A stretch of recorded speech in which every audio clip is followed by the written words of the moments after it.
Le Sturmgeschütz 3, également connu sous le nom de Stuka 3, était un canon automoteur utilisé par l'armée allemande pendant la Seconde Guerre mondiale. Le Stuka 3 a été développé principalement par la société Daimler-Benz, qui a reçu l'ordre de créer un véhicule basé sur le châssis du Panzer III. La construction du prototype a été déléguée par la société Alket, qui a produit les premiers exemplaires de la série expérimentale en 1937. Le projet a été lancé en 1936 avec l'idée de créer un canon d'assaut efficace. 5 exemplaires de la série expérimentale ont été construits par Alket, marquant le début de la production du Stuka 3. Le rôle initial du Stuka 3 a été conçu comme un canon d'assaut, mais était également utilisé comme chasseur de chars.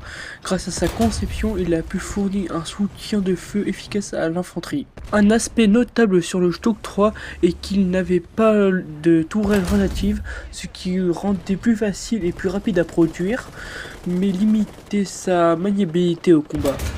Pour y coûter 82 500 Reichsmark, ce qui en faisait une des options économiques pour l'Allemagne. Le Stuka 3 a été l'un des véhicules les plus produits par l'Allemagne pendant la Seconde Guerre mondiale. Environ 10 000 exemplaires de ce canon d'assaut ont été fabriqués au total.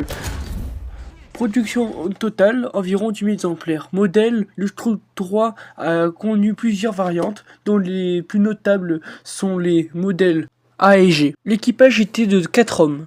L'armement du Stuka 3 a été conçu pour lui permettre d'exercer un rôle efficace sur le champ de bataille. Armement principal, canon de 75 mm, Stuka 40L48 avec une dotation de 54 obus.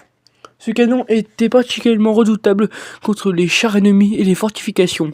Pour l'armement secondaire, il avait une mitrailleuse qui était rangée dans le char qu'il fallait sortir si on voulait l'utiliser, un MBG-34 de 7,72 mm avec une dotation de 600 coups. Cette mitrailleuse était utilisée pour la défense contre l'infanterie et les cibles légères. Cette combinaison d'armement permettait au Stuka 3 de remplir efficacement ses missions d'appui d'infanterie et de lutte contre les chars. Ces caractéristiques font le Stuka 3 un exemple remarquable d'innovation militaire de la période de la Seconde Guerre mondiale. Si ça vous a plu, laissez un commentaire pour choisir le prochain char, partagez, likez et abonnez-vous.